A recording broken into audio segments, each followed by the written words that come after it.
Well, hello, everyone. Welcome to the medium frequency.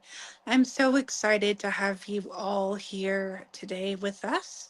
And Chris should be joining us in just a little bit. But for now, I am very excited to introduce my dear friend, Navi. Let's go ahead and bring Navi on up. Hi, hon. Hello, Raven. Thank you for having me. Thank you so much for being here. How are you doing this evening? I'm doing wonderful, though I have a chaos gremlin kitten that is having the zoomies in the background. So if anything falls down or there's any noises, I apologize in advance. No worries at all. We love our kitties. They are special. So you have written an amazing book on angels, and I would love to hear some of your insights on what angels are and what some of your experiences have been and what inspired you to write your book. Okay. Um, Very broad subject, so prepare to humor me with info dumping and geeking out. Um, So, my earliest encounter with angelic beings was growing up in a loving family that was what I call Sicilian Catholic, where we attended church every week. We believed that in the sacraments and in the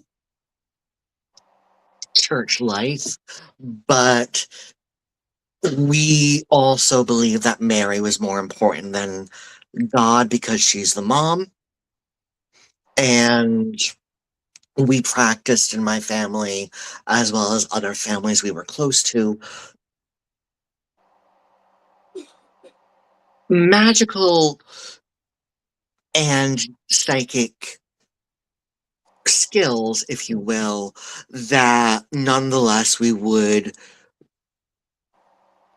be paranoid if they were to be accused as being anything smacking of magic or the occult. They were simply the old custom. But my introduction was to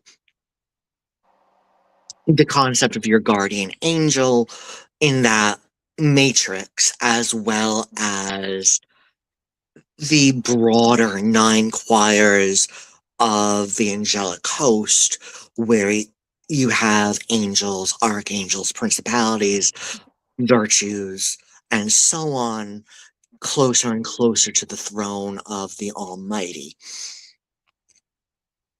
That said, I also, when I began delving more deeply, I don't see anything that I do now as being an invalidation of how I was raised. No, I'm not a practicing um, card carrying Roman Catholic, but Italian folk magic, whether it is initiatory witchcraft or whether it is a survival of pre Christian religion or whether it is just a secular practice, is still culturally indebted to that Catholic substrate or veneer. So as I started delving deeper and deeper, I Do well, let me clarify. I found that there is a difference between how angels are approached in a Christian or even Muslim framework and how angels were seen as such by other cultures. And there are commonalities, there is a universal sense of divine messengers and intermediaries.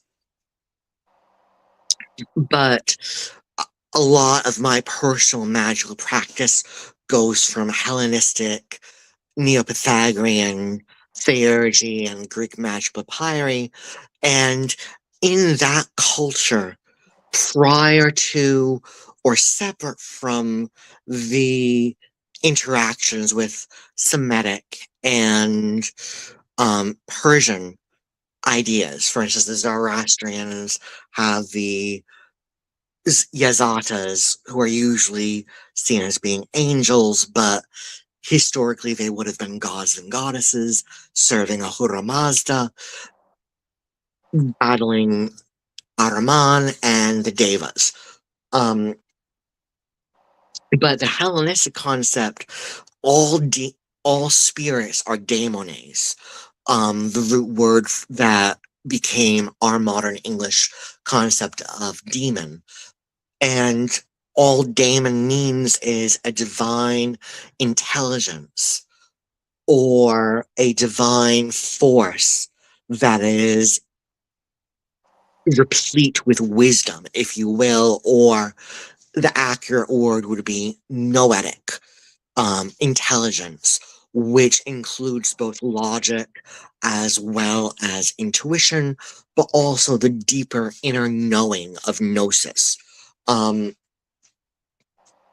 and a daemon became an angel, an angelos, or plural would be angeloi, when and only when they were relaying a message from person to person, from spirit to spirit, from gods to mortal kind, or by extension, if they were conveying and communicating some sort of influence in magical work or through symbolism and visionary experience.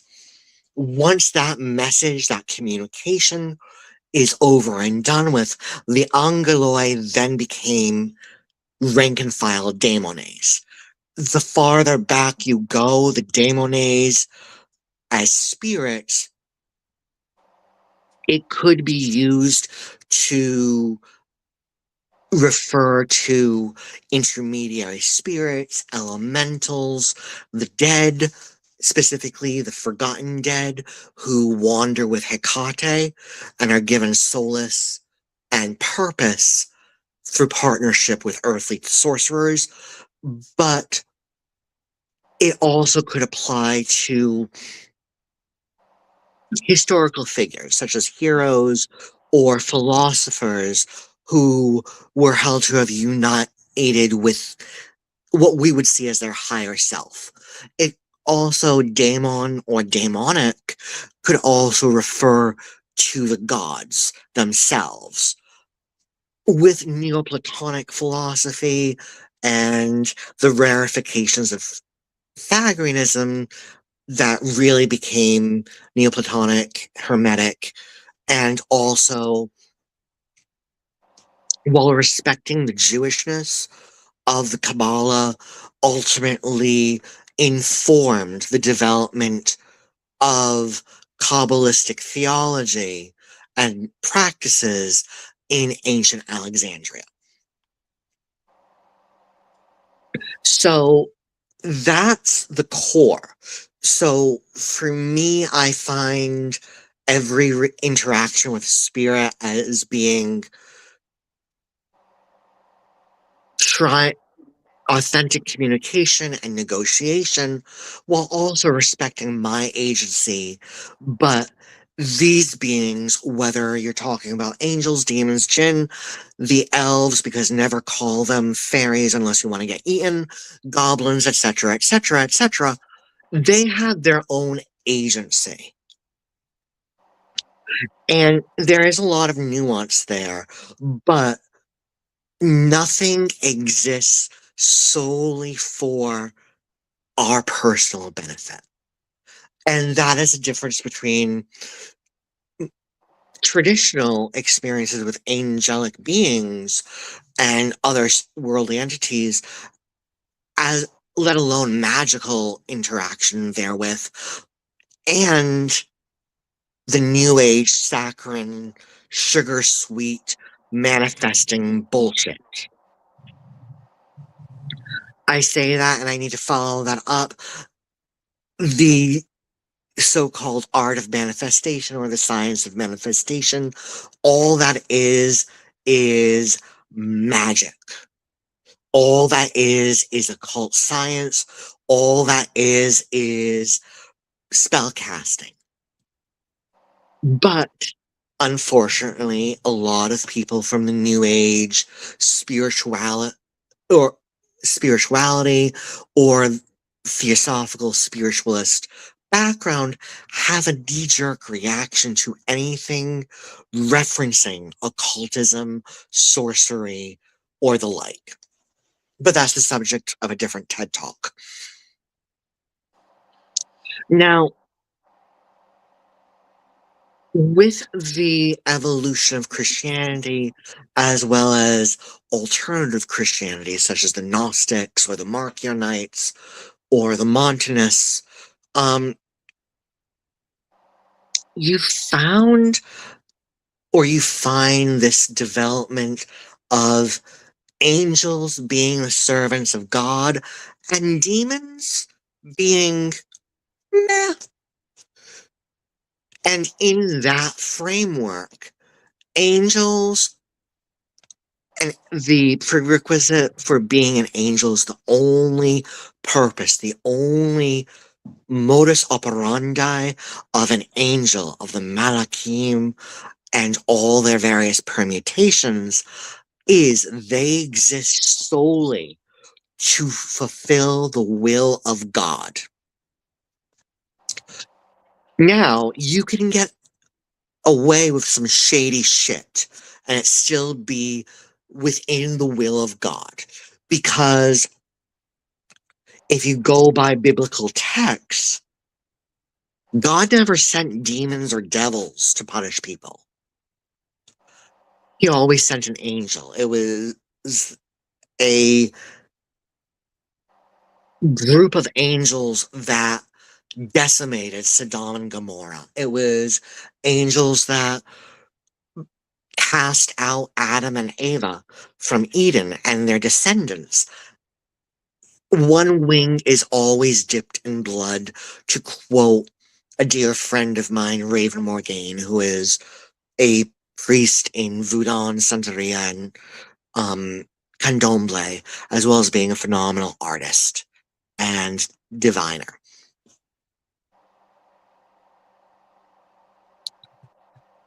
So you see that demons in original Canaanite, Semitic, Arabic, and Hebrew tribal religion are just like you and me. They are prone to chaos, but they are beings of free will. So you can negotiate with them. You can talk with them and at least understand them and be understood by them. And you can do whatever the fuck you want with them, provided you give them something of equivalent value in payment.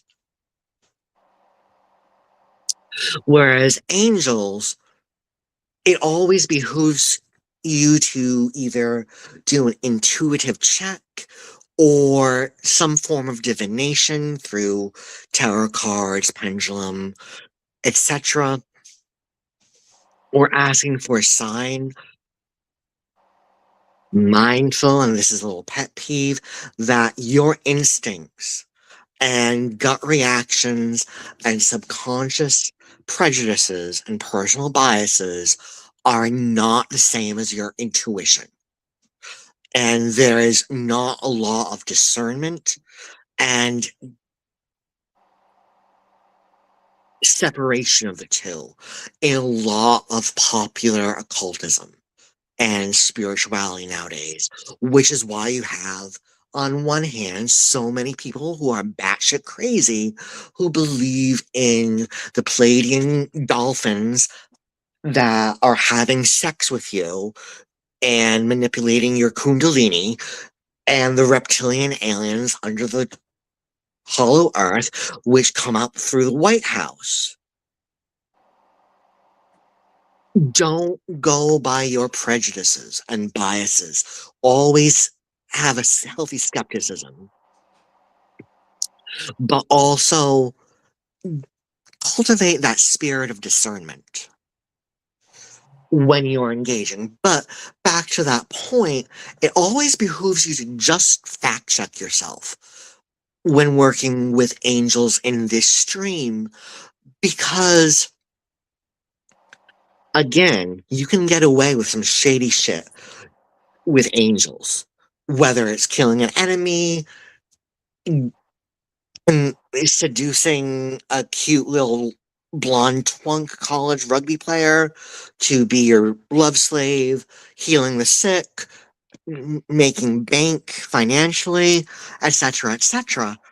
But it needs to be within that greater pattern of divine providence or will. During the Italian Renaissance, all these streams came together and ultimately became the very streams of Solomonic, Hermetic, and other Renaissance era styles of magical practice, whether folkloric or whether more ceremonial. And you see different outcroppings and how they fit together, where some people, like on a folkloric peasant level in Italy, Portugal, etc., you still have that angel being messenger and all spirits kind of being demonic or worthy of respect. But it has like an overlay from the Catholic and Protestant churches, depending. And that overlay is important, but ultimately it makes angels and also demons more magic friendly, if you will, where you can also, I'm going to borrow a metaphor used by um, Jason Miller, where angels can also be seen much akin to the Rada Loa in Haitian voodoo or the benevolent teachers and bodhisattvas in Buddhism who are calm, cool, level headed, a little slower to act, but more prone to order, whereas demons are more wrathful guardians or agents of chaos and mavericks and mercenaries and more volatile and passionate. And we need both. But most of us, I know I do, need more to snuggle with that cool, calm energy of peace, order, and harmony, and cooperation and sweetness, as opposed to being all death unto my enemies, burn it all to the ground, intrusive thought, throw gerbils at a nun type of chaos and passion all the time. But all things, I'm going to close this all up with my favorite quote from ancient Greece. And this is one of the precepts that was carved on Apollo's Temple of Delphi, and that is all things in moderation, including moderation. Hmm. But I've talked a lot, so did I answer your question, or is there anything you would like me to put more emphasis on or explore more? So, what made you first choose to go ahead and dive more into angels yourself? What was one of your first experiences with them, and what inspired you to write your book? Awesome questions, and thank you. Um, for me, a lot of my personal experiences do not gel with Orthodox Christianity. And so I found myself asking, why? What's really going on here? I also had begun studying and practicing within Italian continental and Sicilian, specifically Sicilian-American diasporic traditional witchcraft, and working with archangels and angels is an important part of that particular family of systems and traditions, specifically as it's been passed through the ages because we hid under Mary's skirts. Before I continue, I would like to seg a little off and honor my own elders and teachers because I would not be the magical practitioner, the author, the priestess, the person I am today were it not for their influence, their guidance, their support. And in Sicilian craft, I especially would like to honor Mary and Dennis, Lori Bruno, and also my brother Vinny Russo and my craft sister Beth Master Marino, as well as my own downlines of initiates and students there. I also would like on Alexandrian Wicca, which I'm sure we'll get into. I also would like to thank and honor Oracle Hecateos and Moonbear, my initiating elders, and my common family through that stream of magic. Segueing back into answering your question. So, prior to encountering and pursuing Stregeria, Stregoneria, Magaria, I really was rebelling against my Catholic roots and ignoring a lot of the folk practices and ideas I was raised with because I saw it as being either worthless or bad. Crossing that threshold and really delving into it, I realized that many of the angels and archangels we would know in Catholicism as well as Judaism, Islam, Baha'i, and the Mandians and the other Semitic descendants of Moshe and Abraham. Most of them are Chaldean. Most of them are themselves gods or the ministers of the gods.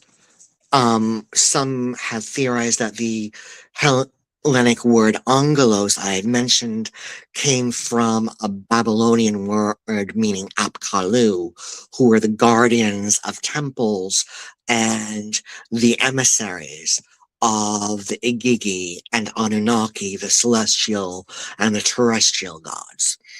Um, some have theorized that Michael the Archangel, for instance, is really a reflex or a derivation or an aspect of the Sumerian Mukalu who served Marduk in Babylon and Marduk's Sumerian predecessor Elil um, as a dispenser of justice and one of the 50 names of Marduk that cast down the great dragon Tiamat and the Enuma Elish. So, deepening that, and then I also began studying and working in a solitary way with the Golden Dawn system of magic, Orem Solas's Ogdoadic magic, through the published books by Denning and Phillips, um,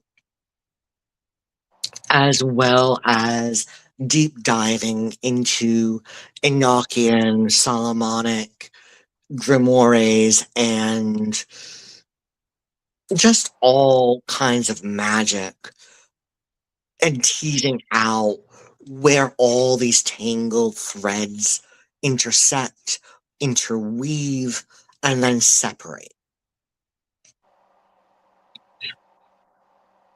Also, as I pursued initiation into British traditional Wicca, first in the Algar tradition, downline from Mary Nesnick, with a wonderful priestess who unfortunately has recently passed away, Cindy Wilson, Olympias of Hecate's Torch, who was kind of a time capsule because she stopped practicing the Algar tradition after she left her mother Coven, and then ultimately formed and founded the Thessalian Strixcraft temples out of New Mexico and Texas. But through that, and then through my current Alexandrian initiators, I came to have an appreciation for the angelic art of Madeleine Montalban, who founded the Order of the Morning Star. I did study for a time with Order of the Morning Star, which is still active, and you can still access their course. So please do not buy any of David Goddard's books because he is a plagiarist and a predator in our community. However, all of that really, like, it's not so much appreciating all things separately, but understanding and being led, I guess, to have these experiences and devise my own personal system based on and founded in what I have received.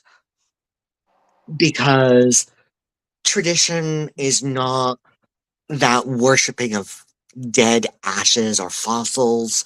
It's the preservation of that fire, that flame, that living, dancing spirit. And it's the very spirit of being a traditional occultist, whether you are a traditional Wiccan, traditional Strega, traditional Golden Dawn, or traditional Solomonic purist, or traditional whatever, or traditional Kimbanda, or traditional, again, whatever. It is the hallmark that you use that rubric, the parameters, protocols, teachings, safeguards, and ideas, and energy, and mystery passed to you licitly, whether by bonds of initiation or by simply doing the work yourself, depending on path, because some paths are closed systems or are required to study under a teacher, and others you wail for a demon lover and beg the gods, and then the gods answer and fuck up your life. And if you survive, congratulations, you now know how to do the things. Both are equally traditional, just depending what cultural matrix and path.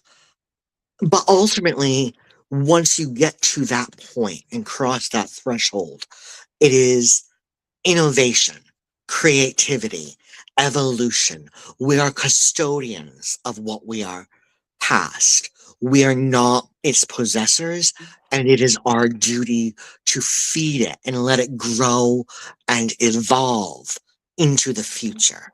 And so I've taken a lot of learning the original systems of whatever path is relevant and then speaking my truth and applying it to be an authentic path for me that's relevant for me.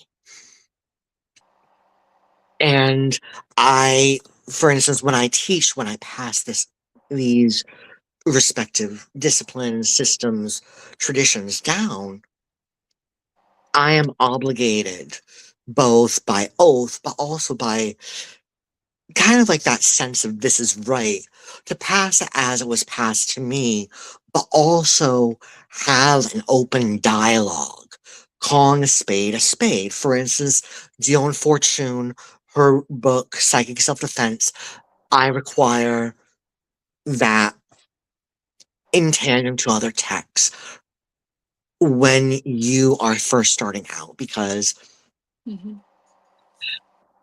calling a spirit, conjuring a spirit, attracting a spirit, that's the easy work. Getting rid of them, that's the hard work. And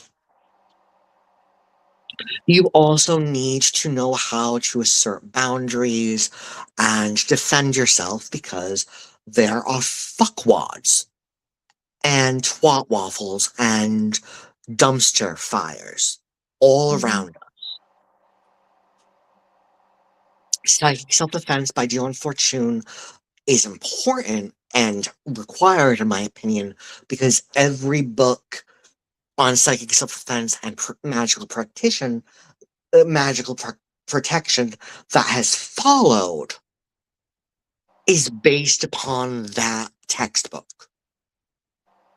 Whether it is based in the sense of, okay, well, how do we make this more modern? Like Protection and Reversal Magic by Jason Miller, Draja McCurrick's Spiritual Cleansing, The Witch's Shield by Christopher Pensack, or, as is more often, especially amongst New Age authors, Doreen Virtue and the crowd of other imbeciles, um, outright plagiarizing of that book or watering it down. So I recommend it as a source text in addition to supporting texts such as Jason Miller's or others. But I also have a candid, open conversation because Dion Fortune was racist and anti-Semitic, like most Mhm. people in the Golden Dawn. The Golden Dawn and other magical orders inherited and developed the Hermetic Kabbalah out of the Dominican Inquisitors torturing Jews during the Inquisition, prying little nuggets of Kabbalistic wisdom from those who are dying on the rack and pyre because they wanted to use that magic for Jesus, and then they added the five-letter name, which is Jesus or Yeshua, to it so that they could have their cake and eat it too, but also convert the Jews or kill them. And so we have that, the anti-Semiticism, we have the racist shit she says about Asian people and Oriental paths, as well as in her novels, The Sea Priestess and Moon Magic, using the N word Mhm. Granted, at the time in Victorian and Elizabethan England, that word meant something very different than what was being used in the Americas, but still, it still meant someone that was stupid in the English vernacular. And she also had strange views about sexuality, gender, which is where a lot of systems have adopted gender essentialist or genitalia essentialist rhetoric and confused it with polarity. So I like having an open conversation, whether I'm working in a store and people are asking for book recommendations, or if it's with someone who is studying with me, or if it's just at a meetup. I love having this deep dive of, okay, well, these are the issues, these are the problematic bullshits, which I'm picking on Dion Fortune, but can apply to any and every author, myself included. And it's okay. We are a product of our times, but the times are changing, and it's our responsibility to change with the times. So, coming back to your question, or the core, I wrote the book because I had really resonated with Madeline Montalban's system of angelic magic, as well as my own studies and deep dives into the grimoire tradition and Italian Renaissance Hermeticism, as well as what I had received as an initiate of both Sicilian witchcraft and Alexandrian witchcraft, and also just talking with other practitioners who, whether they were working with Greek magic papyri or Rigardi's Golden Dawn or OTO or whatever, we would like all geek out and info dump, and all that converged. And there's this saying that the best way to learn something is to teach it. Mhm. And I wrote A Star from Heaven because I had devised my own methods based on those foundations and roots that I thought were pretty brilliant, but I'm biased. And I also wanted to share that and also address a lot of the misunderstandings, as well as a lot of the fluffy frou-frou bullshit, Mhm. which, don't get me wrong, and this is where, even though I've spent however many minutes apparently bashing the New Age movement, I do recognize that you should only go to the threshold of your comfort level in anything magical, mystical, or psychic. Because there comes a point where you realize that there are forces greater than even the gods that could eat you, or that could drive you insane, because we're not meant to peer too long into that abyss, which is neither a good nor a bad abyss. I'm not making a value judgment there, like some Mhm. end of days ministers would have us believe. And for instance, a dear friend yelled at me because they were reading a previous draft of A Star from Heaven, and they were enjoying but overwhelmed by the amount of footnotes I had put. And many of those footnotes are very relevant and standard sources, etc. But I also would have unhinged commentary. For instance, there is a fantasy that your holy guardian angel is your higher self. No, I am willing to concede that you might encounter either your higher self as an angelic figure or that your guardian angel might overshadow and inform your higher self as a means of communication. But delving into the lore and the history, the two are separate. So I had the most fun writing that of my 6 books. Previous books were either collections of my poetry, which I love because poetry is awesome, or very A, B, C, let's connect the dots and explain this and focus on business. Whereas the Angel Magic primer was I'm going to say what needs to be said and lay out the steps that I found helpful and relevant to working with the angelic hierarchies and spirits in general. But I'm also a different person than when I was in 2000 or when I was a teeny bopper witch lit in the 1990s. I've lived life and I've seen a lot of bitter and sweet, a lot of good and bad, a lot of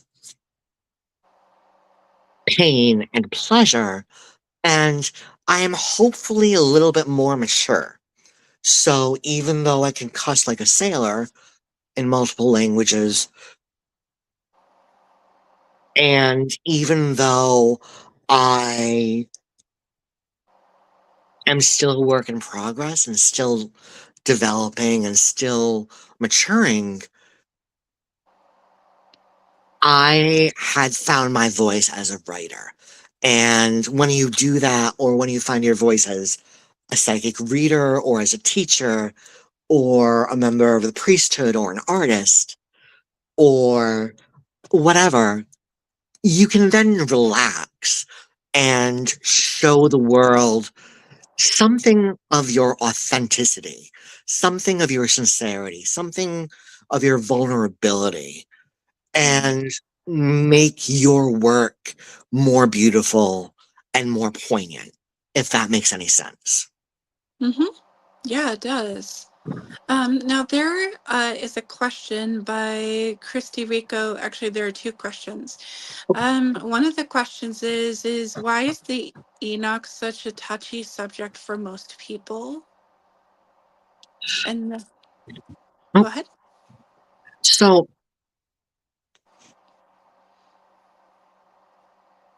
there are two separate but related,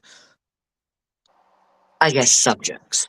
One, we have Enochian in magic, which was a system revealed or developed by John Dee and Edward Kelly in the first Elizabethan age, where they received or were inspired or began encountering a specific hierarchy of angels with its own alphabet language and tablets and system. But the name Endokian applying to that comes from the older system or the older Book of Enoch, which is apocryphal. It is not generally accepted in a standard Protestant or Roman Catholic Bible, though it is included in several versions of the Ethiopian and Coptic Bibles, where the sons of God, a particular category of angels, the Grigori, the Watchers, descended upon Mount Hebron or Mount Hermon, depending on version, and taught the arts of civilization, magic, etc., and in the process, banged the brains out of any person that would spread their legs to them. And the resulting children of those trysts were two types. One were the Nephilim, who could be translated as people of renown or the people of wisdom, but it can also mean men and women who know the name. Or if you like sci-fi and go by Zechariah Sitchin, people of the flaming rockets, but that is etymologically incorrect, and Zechariah Sitchin has no academic background. Claimed to have it, but when people dug into it, they found that he was a scam artist and fraud and had no college level degree in ancient languages, history, or biblical history or Babylonian history specific. Anyways, the other children of the Nephilim of the Grigori were giants that ate people. I see that as being a metaphor for initiatory work and the process of spiritual and mystical initiation, where if you are doing the work and are a proper person and are prepared properly, you become one of the wise. But if you pursue it with ulterior motives or improper preparation, you go insane and become a self-destructive time bomb. Or if you want to be biblical, you become an abomination. There is no specific magical system per se with the Watchers or the Grigori. I've devised my own system of working with them, and I have found them to be very relevant as teachers of magical arts. However, I do recommend Liber Nephilim by Frater Barabbas and um, reading the actual Book of Enoch as well to gain a sense of their complexity. Frater Barabbas has done a lot of ceremonial work with the Grigori that is pretty deep. And the mythology that's come through and the rubrics of working with them and learning from them that he's developed are pretty top notch. It's not my aesthetic, but Mhm. reading it is pretty awesome. That said, the Enochiana that developed with Dee and Kelly is gained a reputation because when you use the angelic language, when you call the beings, whether they're the Harptarchial kings and princes or the governors of the Aethirs or the legions of the Watchtowers or variation thereof, things happen. And those things that happen usually happen in big ways. My theory is that the angelic magic working with Michael, Barachiel, and all those that we have through Semitic, Chaldean history and lore, that magic is any magical system or practice that is petitioning those to intercede on your behalf or fulfill your will aligned with the will of the creator, however you see that creative principle. And those angelic beings are easily anthropomorphized, or at least anthrocentric and human relevant. Not the full scope of their duties or purpose, mind you, but you can talk with them. You can understand a little bit of what they're coming from or where they're coming from. The Enochian angels and the hierarchies in the Enochian tongue and system, beyond the ones that we've just said, because they do figure as kind of like the threshold guardians, they are, when artists who are also occultists have conjured the Enochian angels, they usually portray in drawing or art images that are very similar, eerily similar to either gray reptilian aliens or the elder things of H.P. Lovecraft in imagery, where they're eldritch and kind of pre-human and pre-cosmos. I like to say that angel magic from the Renaissance or Golden Dawn or whatever is magic working with the angels, whereas Enochian magic is the magic that the angels themselves use to create, preserve, destroy, and regenerate the cosmos. Okay. So I also will say that I like describing the Enochian angels as sentient algebraic formulas that taunt you while you try to solve for y. And if you solve for y, you get what you wish for. But if you don't, then they may or may not eat you or just laugh at you. The angels, such as Michael, etc., they might not be buddy buddy with us, but they tolerate humanity. Mm.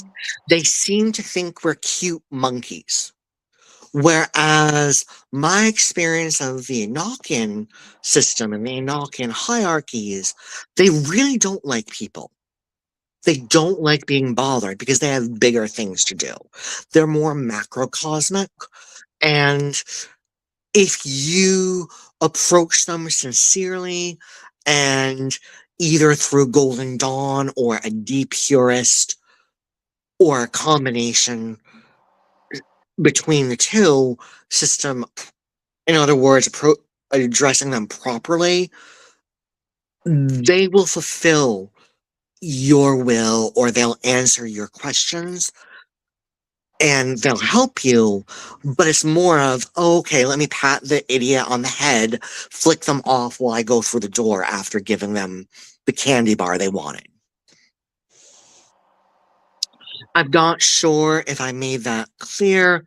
And there is a lot of debate about it because I have not found any danger in working with either the Grigori or the Enochian hierarchies of Dee and Kelly, but I have also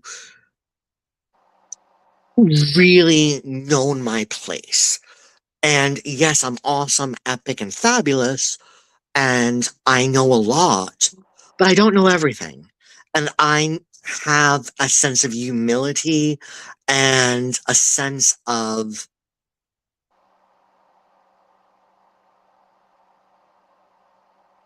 piety, I guess is a word. And I don't mean that in the sense of being a devout, fundamentalist, Pentecostal witch. I mean that more in a sense of My approach is all about building relationships, communication, and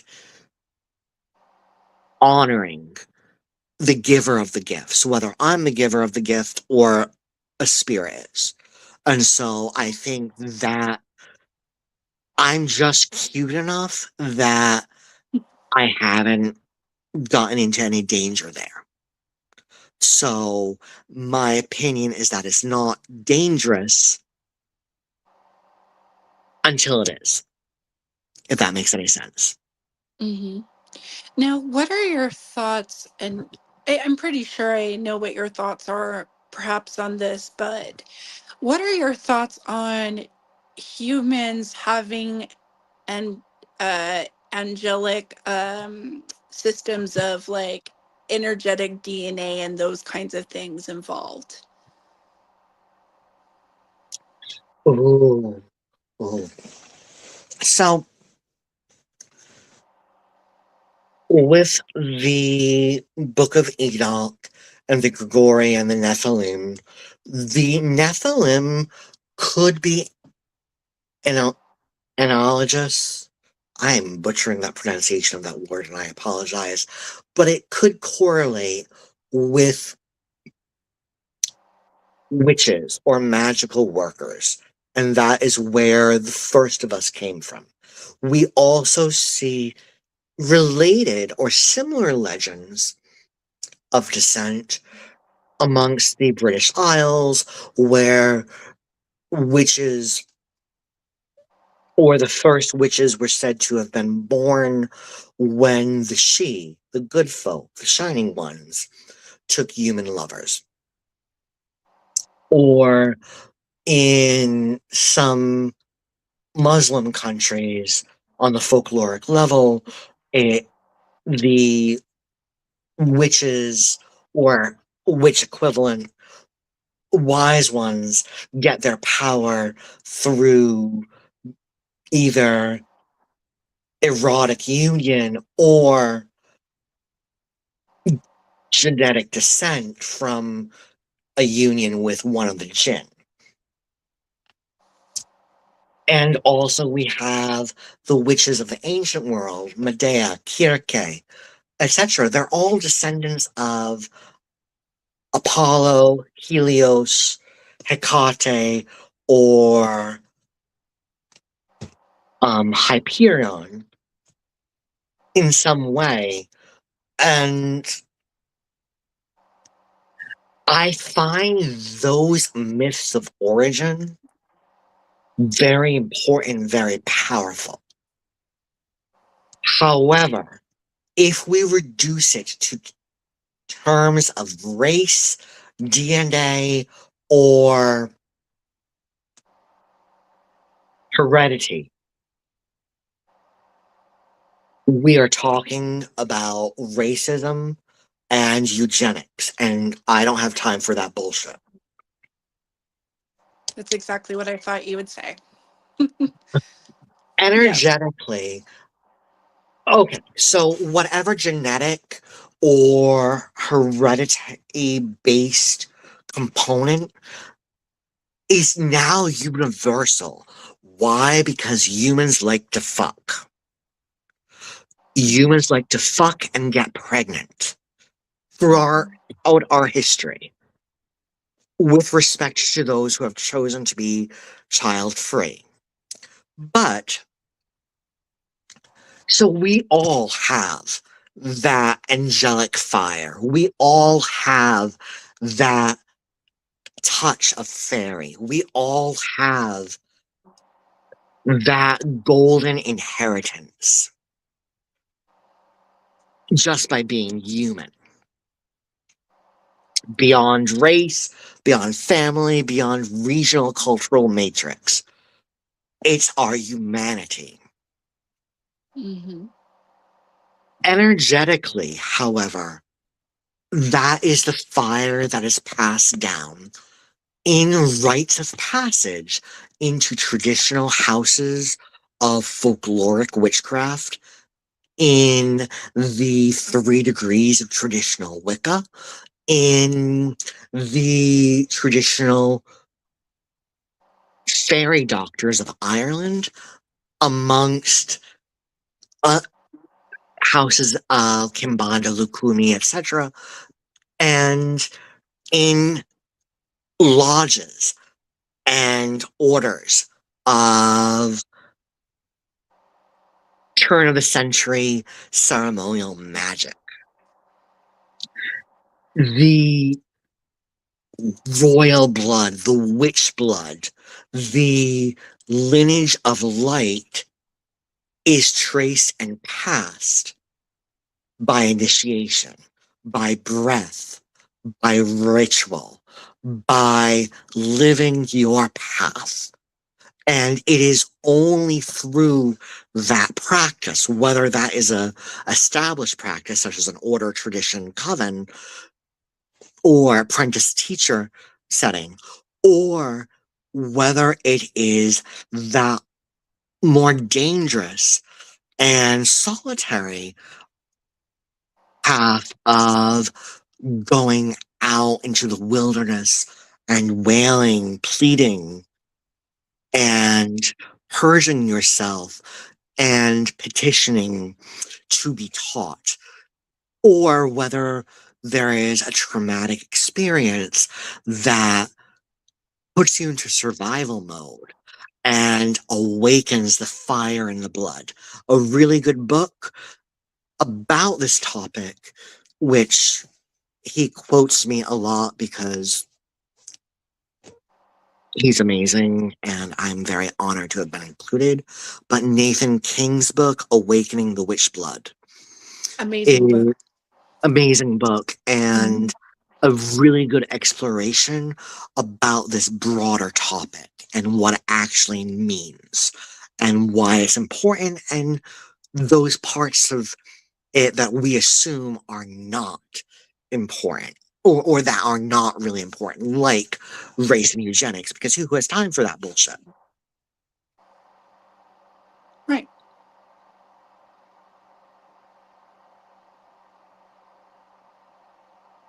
Do we have a question?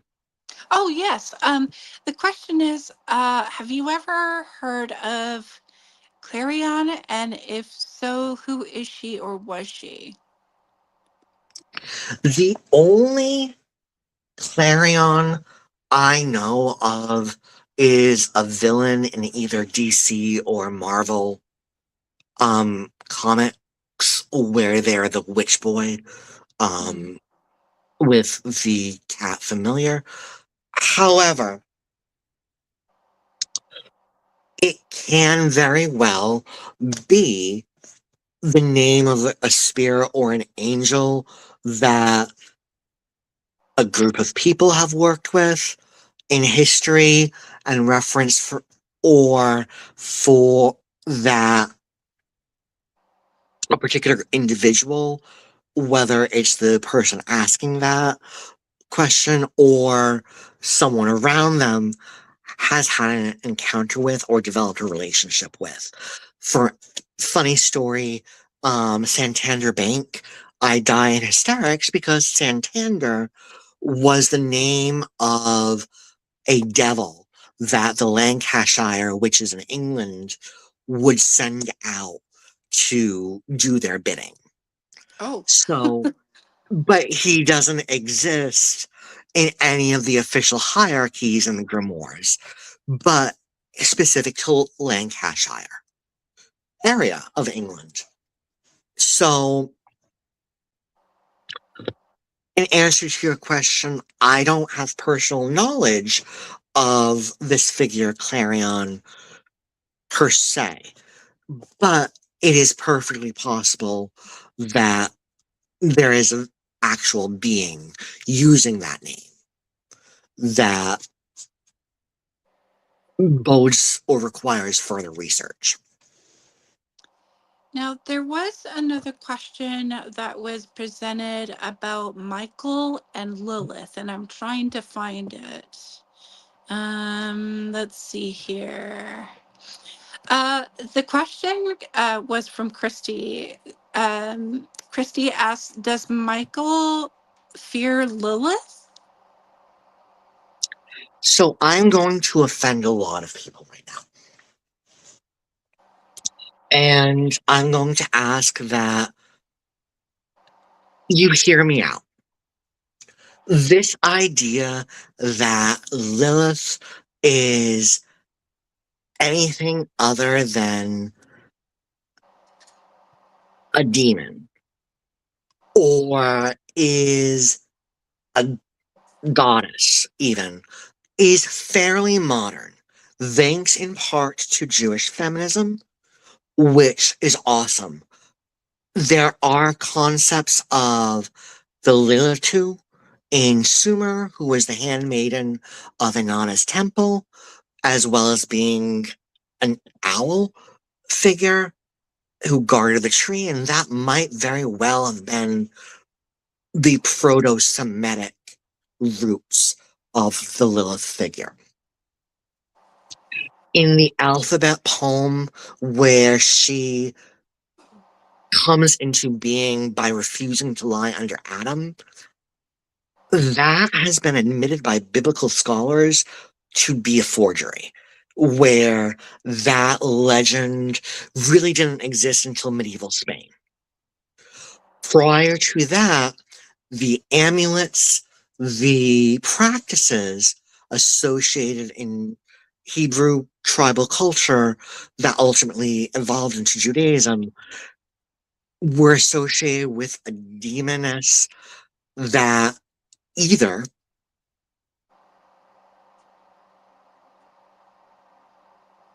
suffocated children or referred to sexual assault. That said, that said, if you go back again to Sumer, we find Lilith's myth repeated, but it is the goddess Lamashtu, who is the daughter of Anu, the god of the heavens. Lamashtu was never worshipped. She was never idealized or here seen as like a tragic heroine, like Lilith has become, but she was a vengeful spirit of hurricanes and tidal waves that was responsible for seducing men and then eating them, but also suffocating children because she had lost her children. And so she was jealous. And so she had no temples and was not worshipped. Her husband, Pazuzu, made famous by the movie The Exorcist, also a demon, but also a god, was his image was erected specifically to ward her off or keep her in line so that she was not destructive. That said, you can work with the figure or the spirit of Lilith, and I know many of her devotees who are authentic, powerful, and their lives are in order. And that is wonderful. However, I do caution that either you pair her with Pazuzu through the Lamashtu connection, or you incorporate Sanoi, San Sanoi, Samangalaf, the three angels that she agreed not to murder children or cause harm if their names were mentioned or present, or alternatively, go by the Arabic evolution as Lilia, the night lily, or Lilana, the night dancer, where amongst the Mandians, she is the queen of darkness, and she takes the king of light as her husband, and their child is the Mandian redeemer, the primal man And he, in the Mandean scriptures, says she was the best of mothers. Or in the more Arabic derivations, she is queen of the jinn. And she's dangerous, but she does not bear ill will as much as in Jewish folklore and the later propaganda by the Catholic Church. That said, I do not think that any spirit is necessarily afraid of any other spirit. I personally don't have fear of any spirit myself, and I don't encourage people to be afraid of any spirit. So I'm not dismissing the question, and I'm not trying to come across as making fun of it because I'm not, because it's an important question. Sitting with it though, and kind of like thinking about it and going over the lore, if we see Michael as an angel, as like a cool spirit of order and like peace, like a peaceful, cool quality, and Lilith as a demonic figure prone to chaos, I don't see them as necessarily being a good correlation. I see it being like oil and vinegar with them Mhm. as a pairing. She has been paired with Samael, who in the Christian era became an alternative name for Satan. However, in Jewish, Arabic, and Renaissance angel lore, Samael is the angel of Mars. And so I could see that as being a feasible pairing of Samael, yes, a wrathful martial angel, but still an angel that complements Lilith. Um, I don't see there being any fear there, again, with any spirit or amongst any spirits. I think more that there are some spirits that are, again, like oil and vinegar, or that are opposite, or no, or just repel each other just because of their nature. Um, or their own backstory, because we all have backstories. And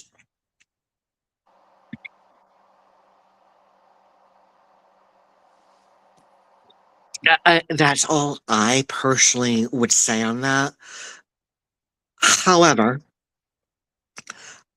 I personally, admittedly, do not work with Lilith based on personal initiatory oaths and other traditions and systems. So I don't have that personal experience.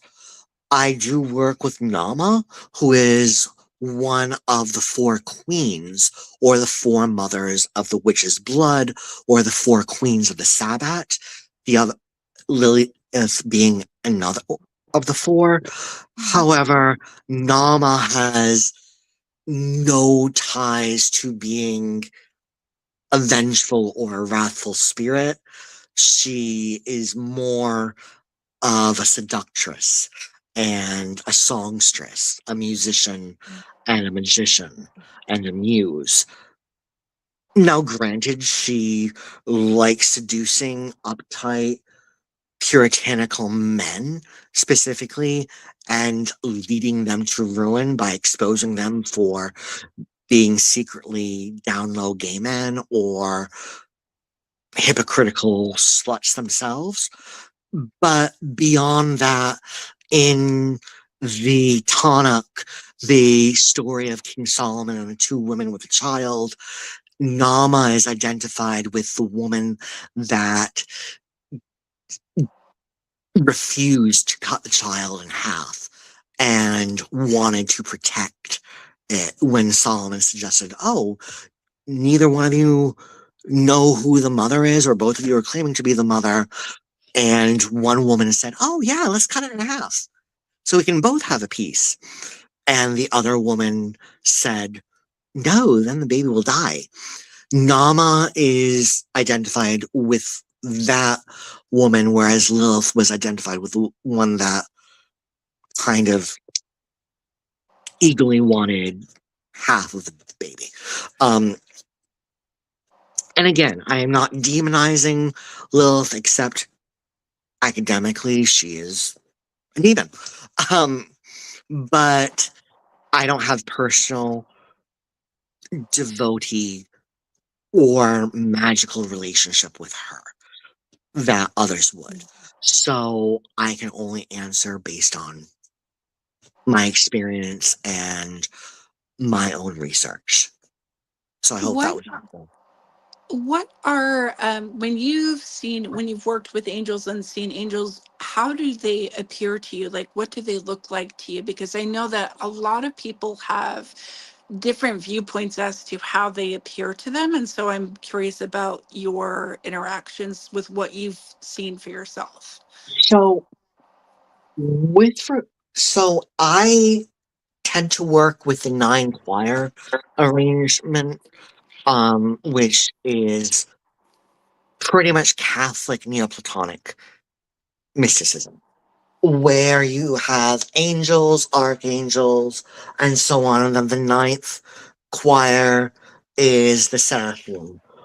The seraphim are serpents of fire, and then others are the wheels within wheels with many eyes.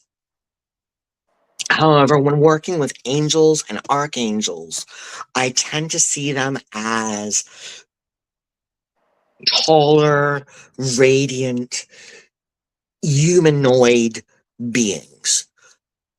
And then as I'm going farther and farther from the terrestrial sphere and more closer to the throne of God, for lack of a better term, I tend to experience them as either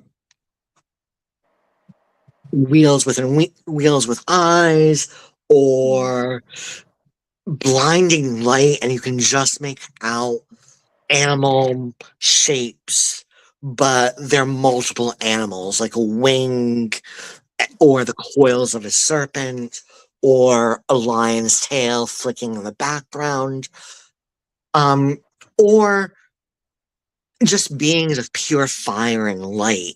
That's the only way I can describe them. When it comes to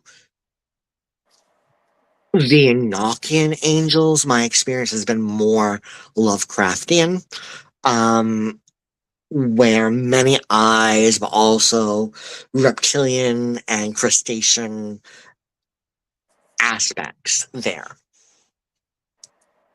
But also,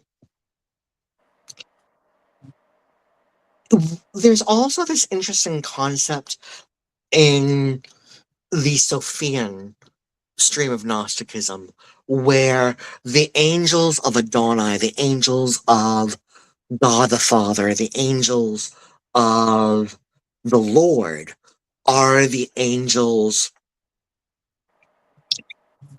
that manifest as light and fire, as spirit and mind.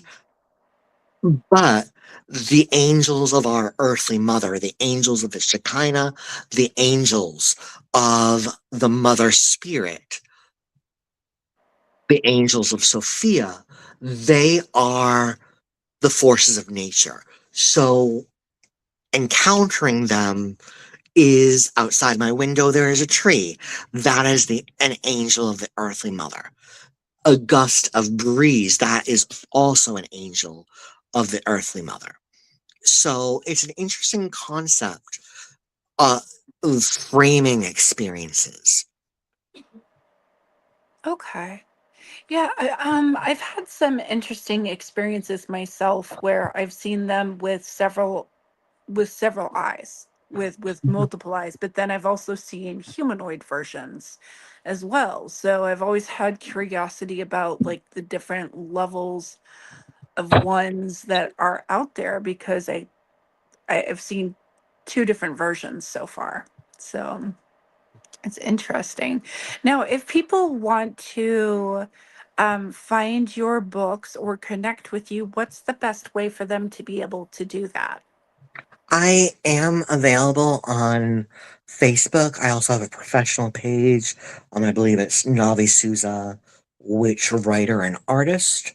Um, I do have a Patreon and a Substack, and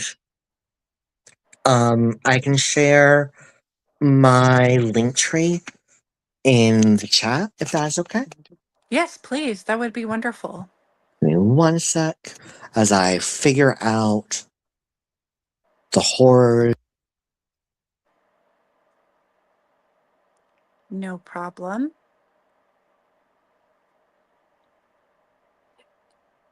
Oh no, did we lose Navi? We might have. Navi will be back shortly, I'm Yes, we sure. lost him for a second. I think he was trying to add his link. I Hmm. just wanted to add that unfortunately Chris didn't make it tonight or has not yet. He was having trouble with traffic and that kind of stuff, and he is apologizing. And I told him to just be safe. That was what was more important. You had this tonight. He covered Yeah, you. That's what a partner is for.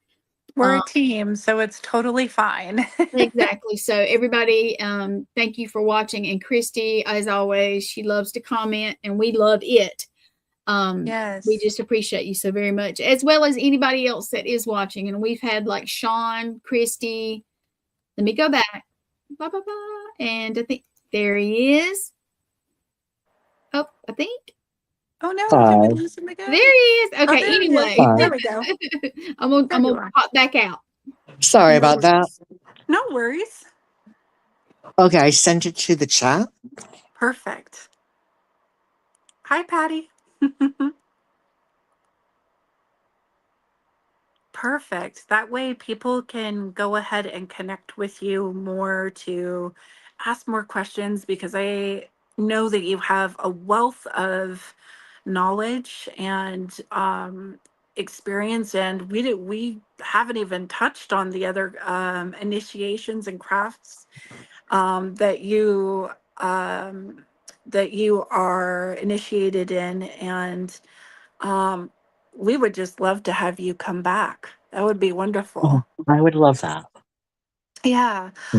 Is there anything else before we close? And then I'm going to bring Gwen up that you'd like to share about tonight?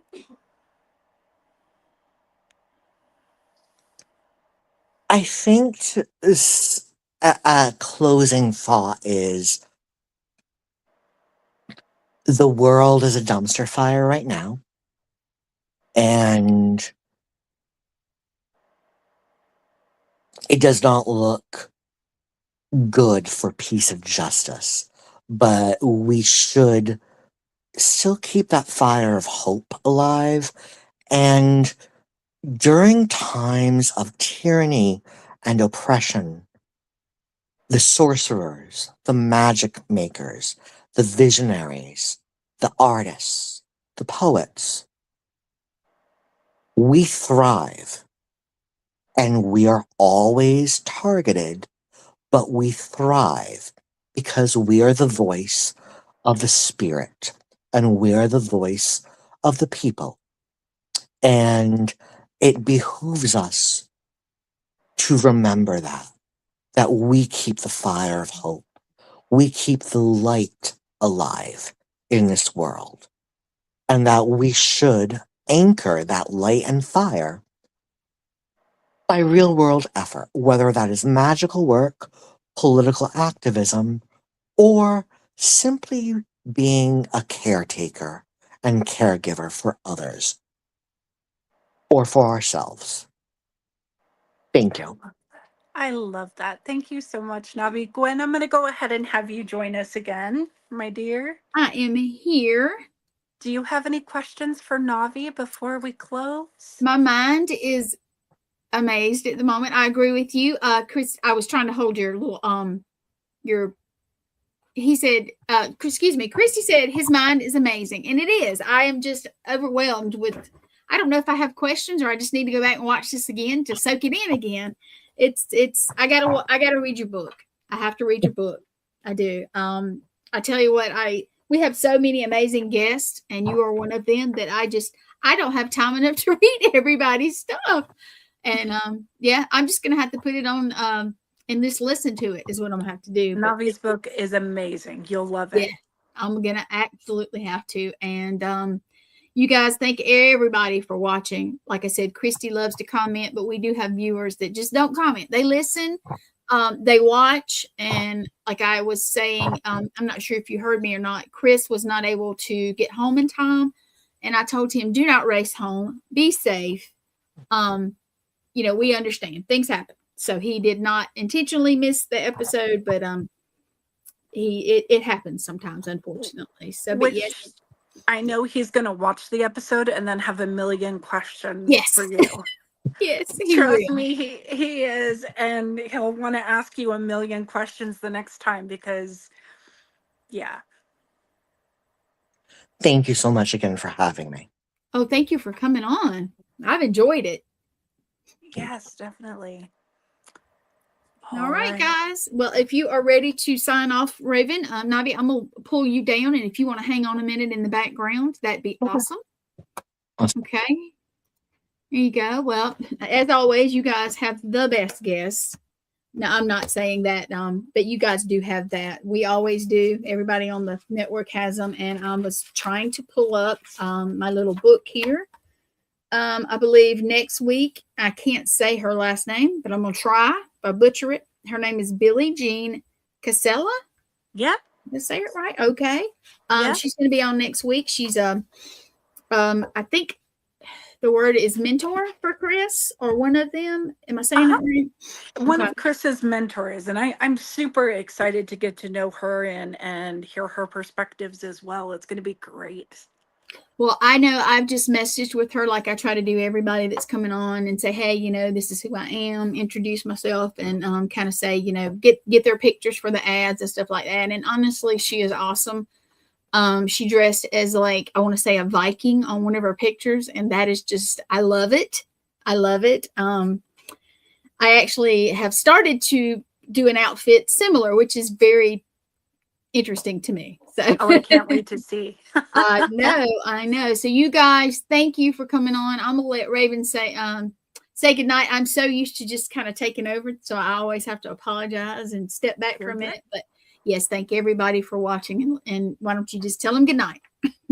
Well, thank you so much, everyone, for joining the Medium Frequency tonight. Our next show will be Monday night, 9:30 p.m. Eastern.